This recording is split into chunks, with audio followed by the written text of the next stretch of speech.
You what? You haven't got our names up. Yes, I have. Hello. No. After being what? Hello. I'm going live now, and you smack my hand saying the names of it. It's got Andrena Forrest and Jeffrey Shaw, Elisabet Alfstad. Anyway. Hey. Oh, well, there you go. One mere male against two females is tough as, like those African savannas where the lion's got the bloody lionesses in it. Get punched out. Okay, Dreaming the New Dream, live from the studios in Brisbane.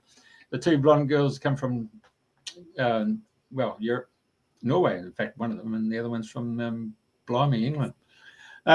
Without further ado, I'll hit you over to at the top of the totem pole. Where's our welcome music? Do we need music? We are the music.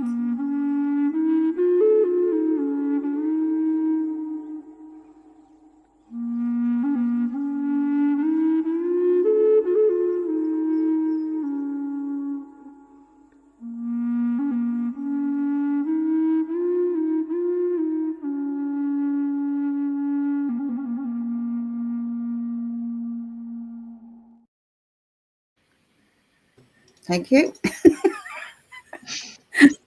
I spent ages getting that done and getting the music sorted out, and then he didn't play it. It's beautiful. Anyway, good morning, everyone. Good day, wherever you are in the world. Today, it's the 19th of December, 24, and I have to wish my son Lee a happy birthday today. Yeah. Anyway, it's with great pleasure that I have Elisabet Alfstad in the studio today. So thank you so much. Oh, I haven't put my phone on silent. Thank you so much for being our guest today. Just give me a... Right. Well, thank you so much for inviting me. It's an honor to be here, and I'm very excited to share everything I know about the Yule traditions of the Nordic countries, and also to talk about winter solstice. I'm very, very happy to be here. So thank you for having me. Oh, no, it's our pleasure. And I wanted somebody to talk about solstice. So obviously it's winter solstice here, and I think it's summer solstice for Jeffrey and others around the world. And I know it's a very important tradition. But can we start at the very beginning? That you came from Norway, and I know, what are you saying? Excuse me? Right. So you're an international speaker. You've been a teacher for over 20 years, and I know you've got many wonderful gifts and talents, and you've done many modalities, and you're a priestess of the Sacred Heart. And one thing that I saw was about you, apart from being guardian of sacred lands, which I think is beautiful, and you do the tours of ancient sites, but there was something about the scrolls that in your bio that I can't remember what it said now, but it was something about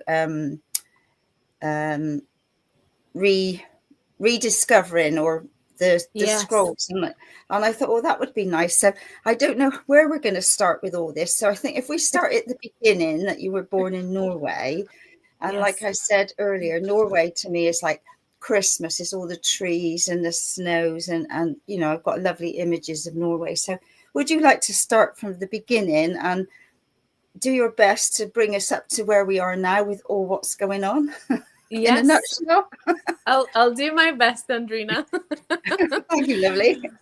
Yes. So yes, I was born in Norway. I was raised in Norway, and I lived there until I was 18 years old. And then I left, and I didn't look back, because for me, the world was very, very interesting, and I learned so much. And I actually lived some time in America. I lived in the Middle East, and I lived in Europe, in France, and now I'm in the UK since almost 6 years. So that's the movement that has, been prevalent in my life. But growing up in Norway is really, really special and really dear to my heart, because it was like I grew up in pure nature surroundings. Norway is a country of myth and legend, but it also is a country where nature is so important. You have the 4 seasons there, and as you know, it's one of the most northern countries on the planet. It's very close to the North Pole, where they say that Santa Claus lives, which is another funny story I'll get back to. But we have a very deep connection with nature in Norway. And this is something I've brought with me all over the world where I travel. I have deep founded respect and love for nature. I believe we are nature. I believe what we do to nature, we do to ourselves. And the more we can respect nature and live in harmony, the better lives we can actually live. So growing up there, I enjoyed a lot of the snow, a lot of the skiing, walking under a starlit sky in maybe minus 15 or minus 20 degrees at night. It is pure magic. And seeing the northern lights as you grow up, seeing wild reindeer in the mountains, I thought, this is what everyone in the world gets to do, but it's very special to the northern Scandinavian countries. And because of the dark season in winter, the light becomes so important. So the traditions around Yule, which is the winter traditions, and Christmas and all of these celebrations, they become very, very important because they are life-giving and life-bringing. When you have really cold weather and you have snow covering all the land, the fire becomes an important element. The light becomes very important because you have no more sunlight. So I grew up with great respect for all the elements, for all parts of nature. And I think it's something that I took with me wherever I went. And yes, I have been fascinated with traditions. I've been fascinated with the ancestry that I carry in my bloodline, but I'm also fascinated with the ancestry of other lands all around the earth. And wherever I go, I always love to connect to the natives of the land. So when I was spending time in the Midwest in America, growing up and studying there, I connected to the indigenous tribes, and I loved to learn about how they see Earth, how they see the universe, how they see their connection with the earth, and truly living in balance and in deep respect for nature. And again, in the Middle East, I found that the traditions there were more around the gathering of community, the gathering of people. And I found it more difficult to connect with nature there, in the sense of that the countries in the Middle East are so rich in history. They have incredible heritage of, the ancestry of the temples that were built there and the cultivation of the land. And there is I feel that there is a yearning for a deepening of respect for nature and for the cultures and the ancestry that has been on these lands. The same as Egypt, as we all know, it carries one of the legacies of civilization with the pyramids.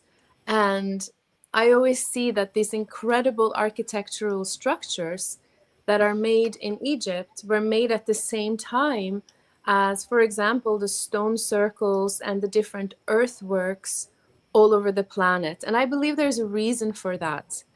I believe that the way our ancestors built and created a way for us to tap into their wisdom through the earthworks and through the buildings of architecture that is just incredibly impressive. I feel like that is actually crystalline consciousness in frozen form, in the sense that when you walk into a temple space, whether that is in the Middle East, whether that is in Egypt, whether it is an old long barrow of a grave site in a Viking country, or in a country in England where you have all these sites that were built to honor Mother Nature, but also to honor the traditions and our connection to the whole universe. When you are in such a place, which I call a sacred place, you can actually tap into the wisdom that is anchored there thousands and thousands and thousands of years ago. So this has been a lifelong fascination for me, to see how different peoples of the earth connect with nature, connect with themselves, and leave a legacy for the future generations to receive that knowledge, to receive that truth. And you can feel it. You can feel it in your body. You can feel it in your energy field. And sometimes I say that the less you know with your mind, the more you can actually absorb with your being. Because we are beings of, I believe, pure light. And we can tap into all the mysteries of the world and all the cultures and civilizations of the world if we come with an open heart. So I've been fascinated with this since my childhood. And now I live here in the UK in one of the greatest stone circles, the largest stone circle in the world.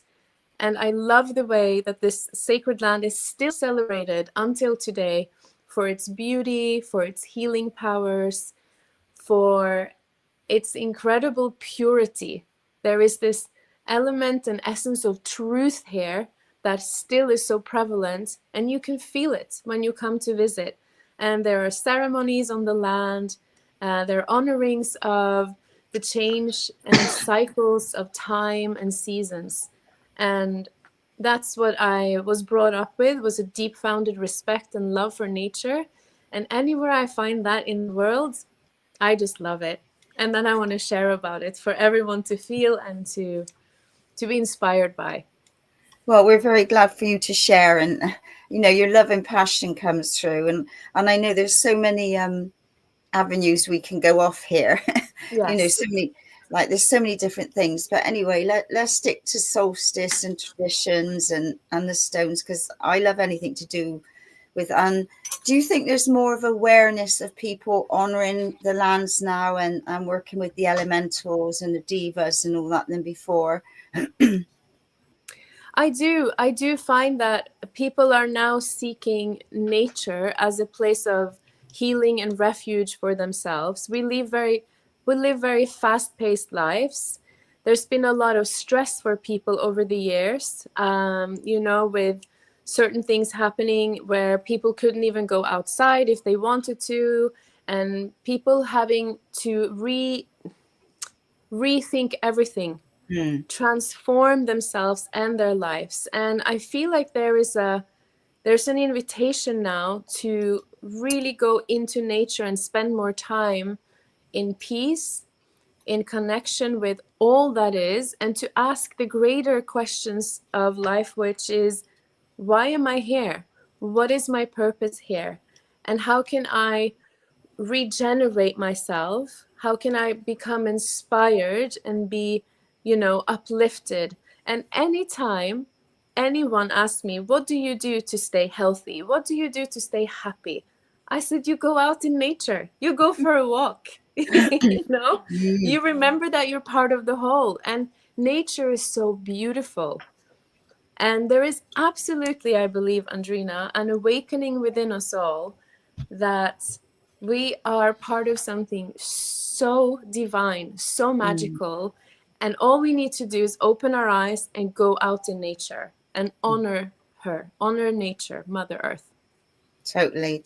I mean, I love it when I go in the forest amongst the trees and, I'm like a blooming magpie. I come back with stones and fir cones and all sorts. Yes. Well, that's it. The magic is real. The magic is real. And I invite everyone, here, who's listening, to go for a walk into nature and make a little offering, whether that is a flower or whether it's a little rock that you have, or holding onto a tree, looking at it and just soaking in that beauty, and then offering your own love as a gift back to Mother Nature. I can guarantee that there will be some magic happening.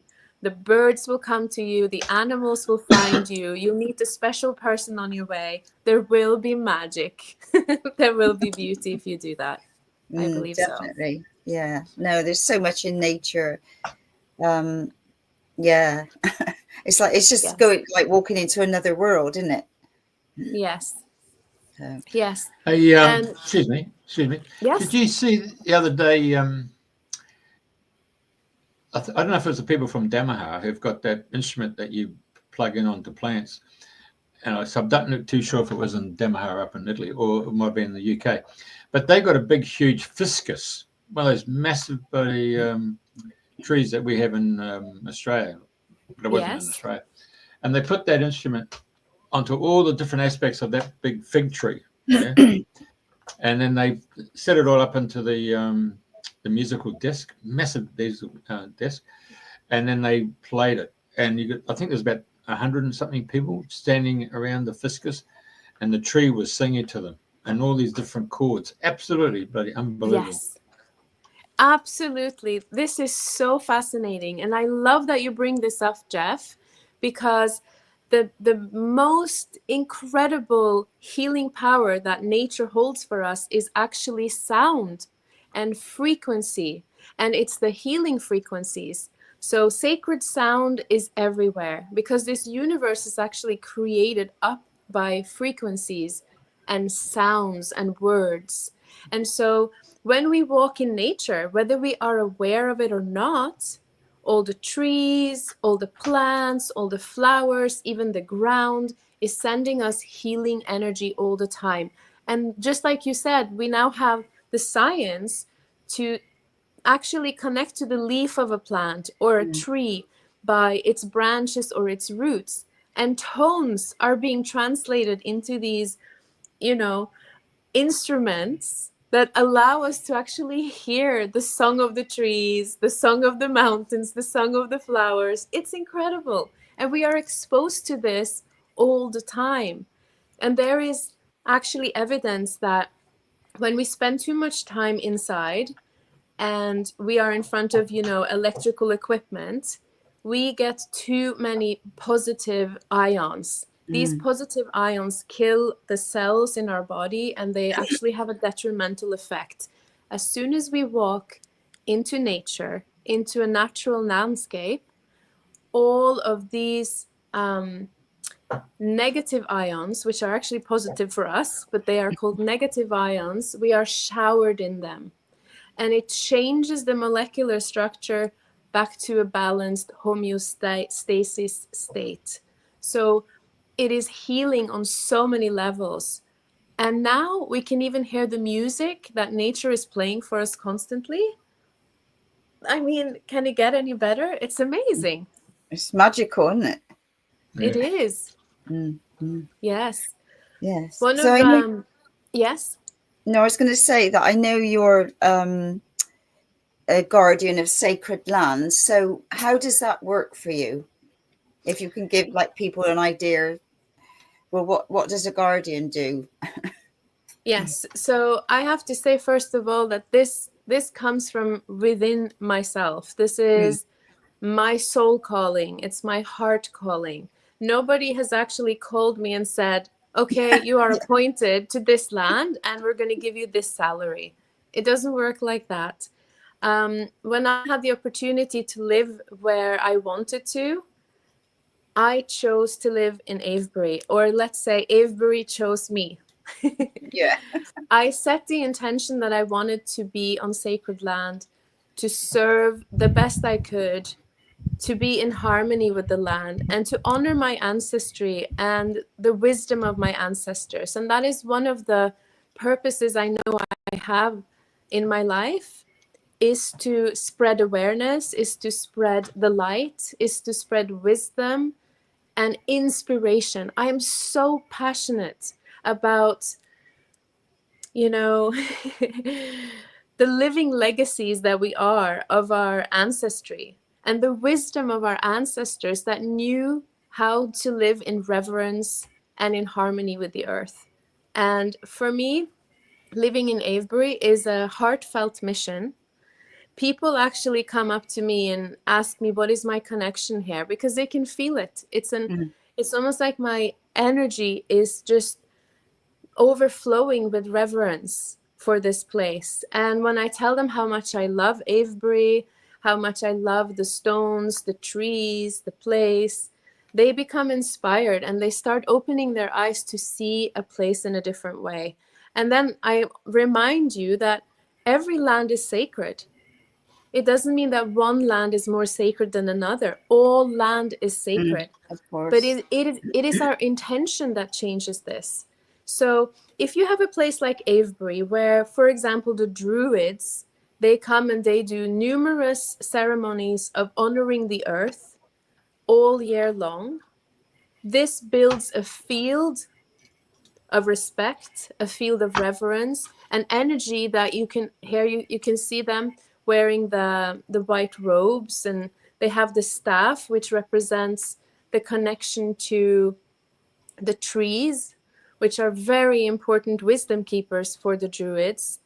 And the white clothing also represents the light, bringing the light, which is the source of creation of life on earth, right? And the connection, the staff is the connection as human beings that we have between the earth and the cosmic heavens around us. So we are like the bridge. We are the dreamers of the dream, if you like.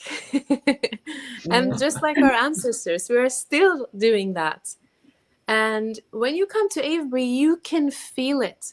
As you walk the land, you can feel how many people, hundreds and thousands of people before you, have walked the same lands, honoring it, loving it.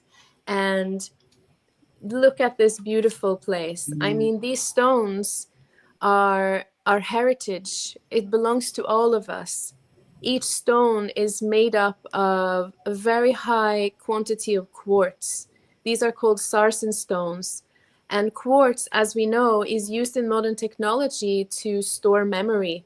So these stones are actually memory keepers. They're guardians of sacred memory on earth. And when you touch one of them, you can feel that energy. This energy can be measured. It has an impact on us, and it tells you stories if you're open to listen to them. So, yeah. I can go on and on and on about this, so you have to stop me, Andrena. Oh, that's a lovely picture. Where's that? This picture is from Norway, and this is what it looks like in winter time. How beautiful is that? It is so peaceful, and you know, the snow is so crisp, it's so dry, and actually it's really important to have this snow, because when the sun comes up, and it barely comes up above the horizon in wintertime, it illuminates the entire landscape. You have this crystalline, pure light that really, really, you know, like lightens you up in the darkest of the winter. And it's so important to have that connection and to go out, even if it's cold. The beauty just, you know, it elates you. And there's such a sense of peace in it when the snow has fallen. It's just like, yeah. Yes, there is a great sense of peace with it. And actually, what people don't realize is that when you have a layer of snow in the landscape, this actually creates an insulation of sound, which gives you that peaceful, quiet feeling. And there is this, you know, that have you ever walked on the snow and it goes like this? And it's magical. It really is. And every single snowflake is a crystalline structure. So for me, when I see the snowflakes fall, I'm like a child again. I said, it's snowing, catch the snowflakes, you know? And each and every snowflake is a miracle. They're never the same. And I believe that they come to actually heighten the energy and give us a crystalline purification, if you like. Magical. Yeah, no, I mean, because we don't get snow very often over here. And it's like when there's something special when, you know, when it's snowing, it's like, oh, it's snowing. Yes. And here you see a picture of, this is actually the Norwegian tradition, is to hold hands. Oh, that's lovely. Yes, it's to hold hands and to sing songs about Christmas as you walk around the tree. And notice that the tree has been lit up with lights, which is really important. And then you can see everyone wearing a little red hat. And this is actually representing the gnomes, which are, you know, the small, we call them nisse. But these are actually the small beings that take care of nature with us and for us. Yeah, because I know, like, you're sort of steeped in tradition to do with the elves and the gnomes and the little people, and you know, some people believe in them and some don't, and that's, you know, absolutely fine. Everybody's on a journey, and you know, we all think differently. So absolutely. But I love that we still have living traditions today that are steeped in ancient lore and ancient mystery. If you look at this picture here that Jeff has put up, this is a really interesting one. I wanted to show how so many traditions and belief systems are actually intertwined. Because look at this Santa Claus. He's wearing a green cloak, and he's holding his hand up to the mistletoe, which is considered the most sacred plant for all the druids and the pagans. And he's doing that, and he's holding a staff, which also has like green leaves on it. And he has a crown of holly, which is the Holly King. So here you see a perfect example of an artist who have then merged the style of the Santa Claus, the Christmas, and the pagan oak king, who then represents the change of the times and the seasons around winter solstice. And this is what happens a lot. For example, the Christmas tree that we bring into our living rooms every year at Christmas time, that actually is an ancient reverence of the tree spirit coming from the pagan beliefs. And the druids, they look at the green tree spirit as the wisdom keeper. But not only that, it is also giving us a hope for new life, for the year to come, for the cycle and for life to start all over again. So here we can see that all these traditions of Yule, Christmas, the druids, the pagans, they're all intertwined. Incredible, eh? Yes. So I know there'll be a mass at Avebury this weekend. So So are they going to be there on Saturday? I don't know what the date is, because I know it's the 19th today, and like some places say it's the 21st, some say it's the 22nd. So yeah. Well, I will explain that, but I first wanted to just, the picture you showed there, Jeff. It's a really funny one. So here you see that in Norway and Sweden and Finland, we believe that there are these little gnomes that live out in nature, and in wintertime they need some, they need some food. So what we do is that we actually cook porridge. We cook it with rice and milk, and we make a big tray of it like that, and we go and we put it into the barns or out by, outside on the step to our house.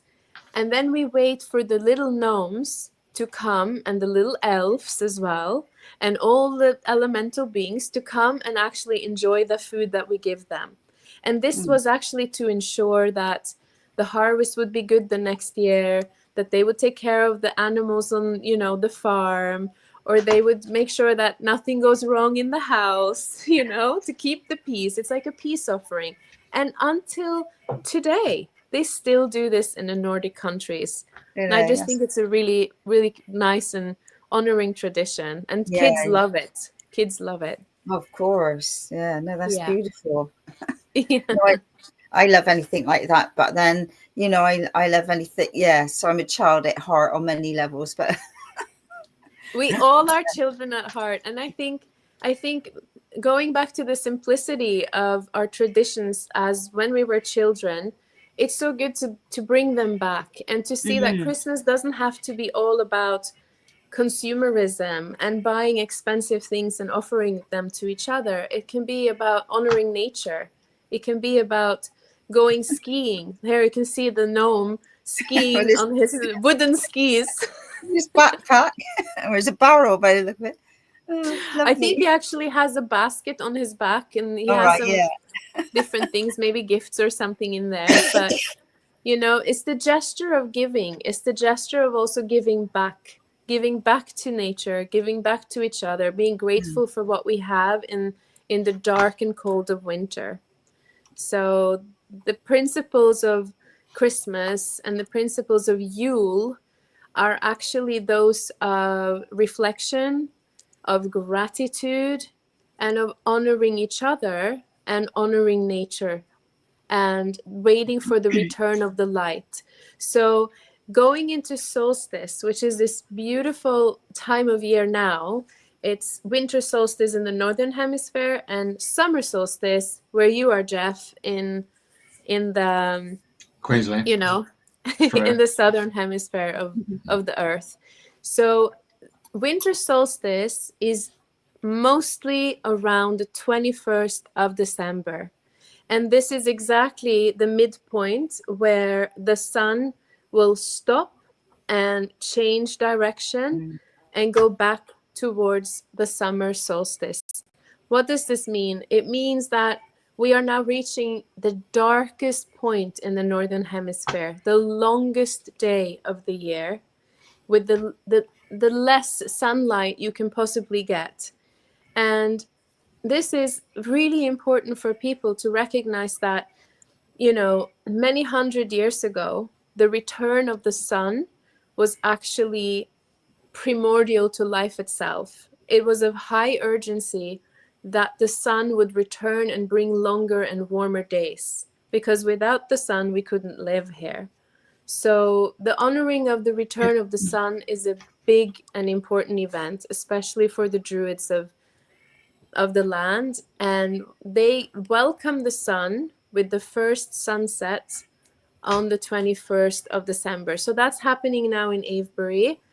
The sun is going to rise on the 21st of December, which is this Saturday, at 8:04. So the Druids will meet up in a big circle in the Sun Temple of Avebury, Henge, and they will stand there, they will call in the directions, they will, you know, call in the ancestors, and they will honor the return of the sun, because it is the return of the sun.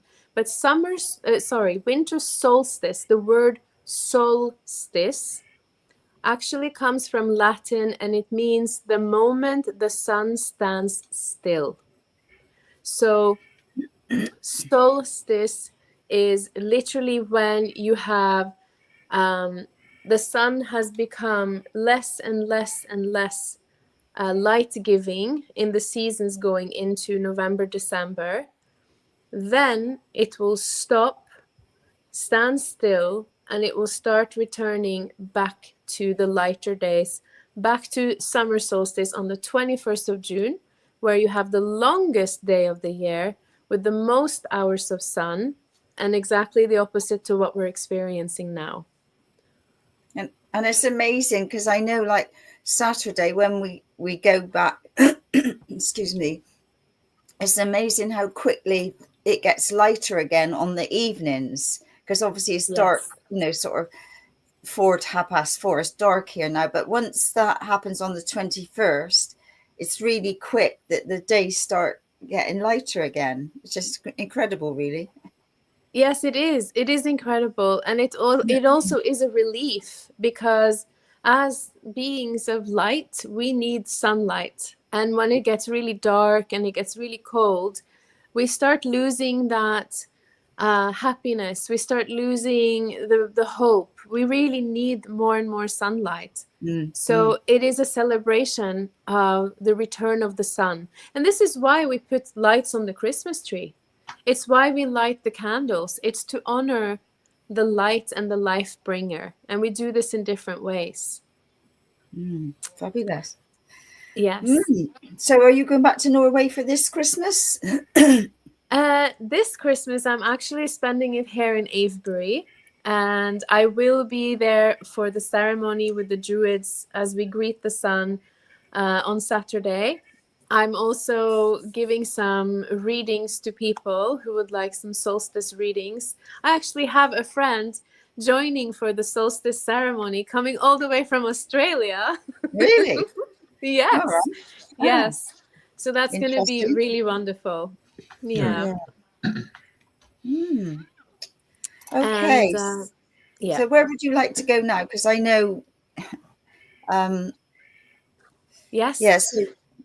Honoring the lands is really important, and I think where herbs and things like that come into being, more and more people are tuning into the herbs and learning about them, and because whenever I pick anything, I always ask permission first, and we all do these little things, and people laugh, but then I think people say, oh, well, go on, what are you doing that for? And I said, well, just something I like to do.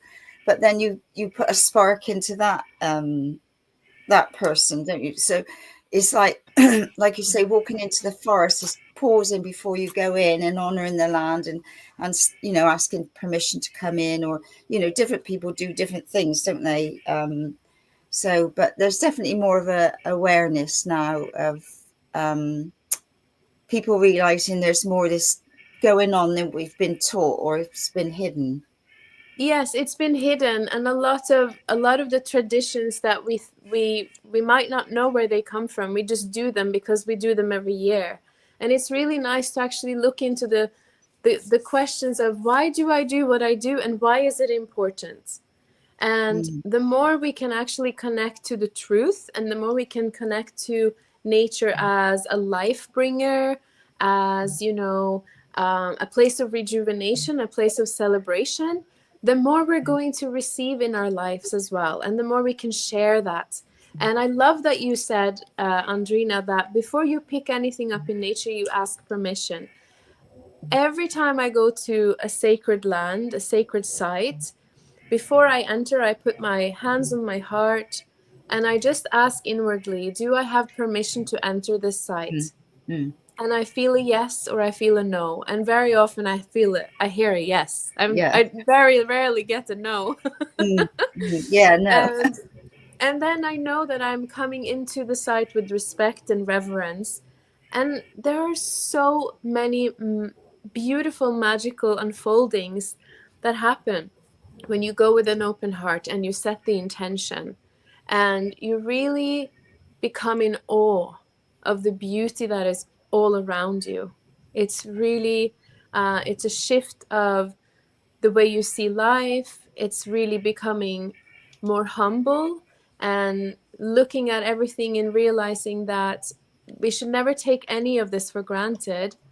And it is the efforts of our ancestors, it's their wisdom that actually allows us to tap into this and receive the gifts that they gave us thousands of years ago. And that's truly miraculous, I believe. That's a true legacy to leave to the people of the future generations. And we must really remember to keep that going.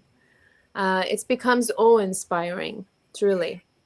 I wanted to mention one more thing, which is really interesting. One of the beautiful traditions in Scandinavia is happening, actually, it happened on the 13th of December. And 13 is the number of the sacred feminine as well. And there is a celebration called Santa Lucia, which is the saint of light. And Lucia or Luce means light. So there is a feast of the light. And what happens is that all the children, they actually wear a crown of candles, and these candles are lit, and they make a processional walk into the church, into a hall, and people actually celebrate with singing, with song and music, and wearing these beautiful white robes. They are actually singing and praising the return of the light. So here you see another cross, what is, I believe, it's like a synchronistic tradition of the Christianity merging with the pagan or very old Nordic belief of bringing the sun back into our houses, back into our hearts, honoring the return of the sun. So yeah, there you go. You see this lady? She's actually wearing a crown of candles that are lit. And isn't what she's wearing, this white, beautiful gown with a red belt? She's walking in nature. She's surrounded by candles lit up in nature as well. Isn't this really reminding us of the Druids and their cloaks and their outfits? I find it so fascinating that we are still celebrating this as a Christian tradition, but it's actually mixed in with the old Nordic Yule traditions. I know, I'm not sure where I was, whether it was in Australia or somewhere, but we went somewhere and they had a parade, or they had a procession of people walking along doing this with lamps or candles, but I'm not sure if it was in Australia. I can't recall where I saw it now, but I know over here there are a few places that carry that tradition on.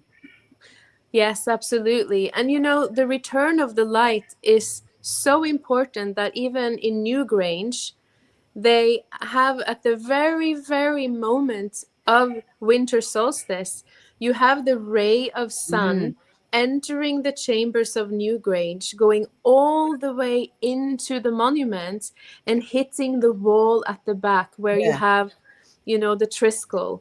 And this is, for me, the symbolism of creation. Light itself is penetrating into the womb of Mother Earth and bringing us new life, new creation, and it's like bringing the new spring in. And it's been the wisdom for ages on this planet. Jesus Christ is also called the light of the world, and it is no coincidence that we celebrate Christmas, which is the Christ Mass, exactly in the same time as solstice. The sun is shifting her direction. So I believe that this syncretism is everywhere when we start looking. Maybe we're all celebrating the same thing. Well, yeah. Hey, you just mentioned the feminine aspect of the sun. Yes, I believe so. For me, the sun is both feminine and masculine. And even though in traditional, we have the moon as the feminine and the sun as the masculine, I believe that the sun is also feminine. I believe that the solar aspects can also be the feminine goddess, the light goddess, the golden light. And I believe that this very much goes back to, for example, Egypt, where you have many of the goddesses were wearing the sun disk. And they were also connected to the solar aspect of the goddess, not only the lunar aspect of the goddess. So I think that there is a union between all the elements, and there is, of course, a very, very important distinction between the masculine and the feminine. But I personally believe that the sun in itself, it represents pure light. And to me, that is both masculine and feminine. And I believe that as human beings, we embody both of those aspects within us. And that comes back to Hieros Gamos and sacred union. Yes? In Russia, they call it the motherland. In Germany, they call it the fatherland. And the Germans see the moon as masculine, and they see the sun as feminine. Yes. Yes, it is. It's Okay, yes, so, it's fascinating. just, It's fascinating how, you know, each culture and each place on the earth believe in different things. And I know that the truth is within yourself. What feels right for you, what feels true to you, is your truth. And we all have to allow each other to feel what is your truth, what is my truth. And this is actually what creates, I believe, the richness of the tapestry of life, is that we are different and that we have so many varieties and so many new ways and old ways and different ways of thinking. That's what life is all about for me. It's about the mystery and discoveries that keep unfolding. Okay, this is right out of left field. Hey, come on. You know, when you look up in the sky and you look at the clouds and you can see faces and all that stuff in the clouds, and you can see that in the bush and trees. The reason I put this picture up, if you're looking from up above looking down, and I thought there's a cosmic joker here. Yeah. Yes. Now, the reason I'm saying it's a cosmic joker, this looks like a male appendage. Yeah. Oh, I thought it looked like a goat or a lamb with the ears going back. Just tells where we're at, doesn't it? Eh? God. Yes. So all I'm saying is that the Anglo-Saxons, you know, this white race or whatever, came all the way up, and then they come through here and they spat out the semen, which now becomes the Vikings, have gone over here to England to rape, burn, and pillage. But the largest shipping company in the world happens to be Danish, Maersk, and all their ships are full of semen. I just see the comical aspects. Yes, I can see. Actually, it's really interesting because I have never seen that before until you said it. And I find it really, really fascinating. You won't get out of your head now. Yes, well, you know, I believe that nature is intrinsically very sexual in nature. So what I mean by that is that everything that is natural and everything that is created comes from creation, which has sexual and life force energy in it. And I love that you can see that, because actually all of the masses of land that we have on earth are created from somewhere. And I believe that the force that drives sexuality, sensuality, life itself is love. It's the passion, it's the desire, and, you know, seeing the the female yonis and the masculine phalluses everywhere. For me, for example, I'll let you in on a little secret. When I look at Avebury, I see these massive stones standing erect on the earth. They are standing on Mother Earth, and she is the receptacle. She is this open, beautiful, feminine energy of softness, of earth that can create life. And then you have the stones standing there. That is actually a very, I would say, life force fulfilling site itself. You know, you can see it everywhere. And I love that you saw that on the map. I will never see it the same again. No, yeah, you won't, will you? Yeah, I love that. Well, you do. When you look at nature, sometimes you look at the hills and all that stuff, and you can actually see either masculine or a woman laying down, and you can see the whole structure of the mountain, which is yes, the shape of a woman's hips and her curves. Absolutely. There is a mound here in Avebury. It's called Silbury Hill. And it is almost as if nature has been impregnated. This is a man-made mound. It was constructed over, I think, a period of 200 years. And they made an earthen mound. And what I see it as is almost as the pregnant belly of Mother Earth. It's the honoring of how Earth can be giving life giving it back to us again and again, year after year, cycle after cycle, the eternal cycle of life. And when we actually, this is really interesting, I find, when we burn the Yule log, I'm sure you have heard of the Yule log, which is a big piece of wood that you burn it for 12 days of Christmas or Yule. When you take the ashes from this Yule log, you should mix it in with the new seeds that you plant onto the earth. And this will bring the light that is represented in the fire of burning this log.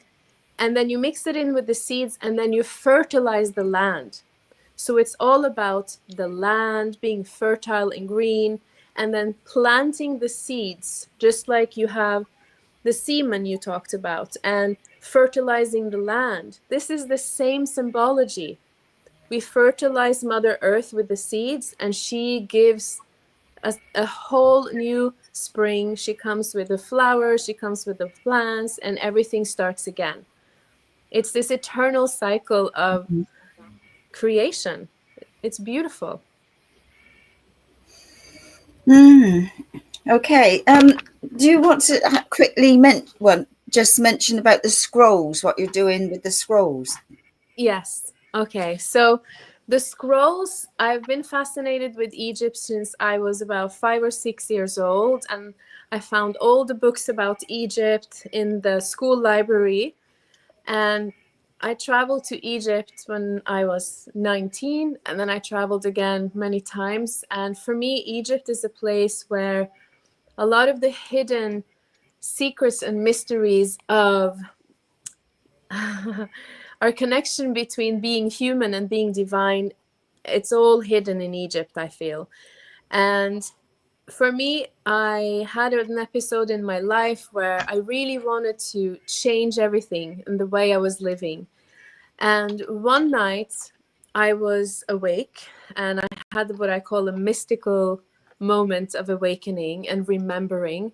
And I was actually guided to start writing scrolls like the Egyptians. I had never done that before myself, but I started studying about papyrus. I started studying about the power of the word and actually how we speak our life and creation into existence by the words we choose, the thoughts we think, and also how we actually go about using the power of our word. And what happens when we write a scroll is that we're actually bringing our thoughts and the way we want to live our life, we bring it onto a paper, almost like a manifesto. We write down what we want to manifest in our lives. And I started doing this. And as I wrote the things that I most wanted to bring into my life, and I'm talking about things that come from the heart. I'm not talking about silly ideas that are, coming from a mental aspect of yourself. They're coming from what you truly want deep inside your heart.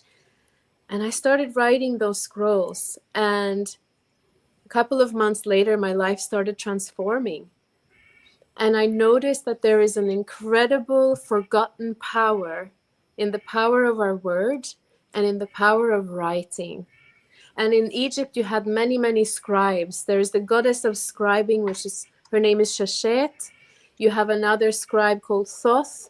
And you have all these deities that are actually reminding us that the power of writing is a forgotten art. And it's something that we must bring back into our lives. So for me, the word is sacred. Writing is a sacred act. And it's part of how I co-create my life. And so I've devoted a lot of time teaching other people how to incorporate that into their life so they can create what they like instead of what they, create with unawareness or by accident. Because when you become really intentional and focused about your thoughts and your words and what you write, your whole life will change. And I can speak to that from experience. Yes. Right. Okay. So is there anything, like, I'm aware we're sort of coming up to the hour, not that we're on a time clock or anything else. Is there anything else you'd like to share with what you're doing in your journey at this present moment? Yeah, talk about the green man. Yes, Jeff, what did you say? Talk about the green man, the one we got on the green screen. Man. Yes, the green man is a mythical creature, but he also represents the masculine aspect of nature. And he lives in the trees, he lives in the animals, he has, the wisdom, the consciousness. And I think the green man is in pre-Christian times, the green man was the real, I would say, role model for the men growing up, for the men in society, because men really needed to be connected to nature to be powerful, to hold themselves, and to also find the wisdom, because the wisdom is there, it's in nature. And the connection to the green man, and he's also the life bringer. And this is an aspect that has been forgotten about. And I think that actually Santa Claus today, he is this multifaceted creation that actually holds the aspect of the green man in it. He's hidden in what we call the Santa Claus, who comes to bring gifts to everyone, who comes to remind us to be good to each other, remind us to be honorable, remind us to be generous and live in gratitude. And, think about it like this aspect of connecting yourself to nature as a man is really, really important. And if you look into indigenous cultures, there is a passage, a rite of passage that is really important around in age of puberty, around 13, 14, 15 years old, where a young man is actually initiated into a test of his manhood in nature. We don't do these things anymore, unless maybe a man is enrolled in services like the military or the Marines. Then he has a certain training where he learns to adapt to difficult environments. He learns to adapt in nature under critical circumstances. But if you don't do that, men don't really have this place anymore where they have to prove themselves and they have to connect to nature to recognize their strength, recognize who they are, and recognize what nature is all about. So the green man, for me, represents that wisdom and that truth and that ultimate strength that a man can carry and hold and embody and be the wise man, be the noble king, just like the green man is the king of the nature. That is something that I would love for all young men and also maybe older men to really remember who they are and look into the green king and what he represents. Yeah. I know you have the Glastonbury, you have the festival, don't you? You have the Green Man. Yes, absolutely. Well, they have every festival. Yes. Yeah, Glastonbury is a fantastic place to go and immerse yourself in the festivities of honoring the green man, honoring all the, the turning and cycles of the seasons, the summer solstice, the winter solstice, the equinoxes, all of it. Yeah. So and Glastonbury have the Goddess Festival, don't they? And then have the march, and they put the green man at the head of the march, don't they? At the head of the parade. Yes. Well, it's the eternal love affair, between the green man and the goddess. And it is exactly, like I said, the green man is probably the pre-ancestor to who we call Santa Claus today, which is a Christianized belief that has been put over, the green man. And it's all it's all really fascinating when you look into the background. Just voicing an opinion here.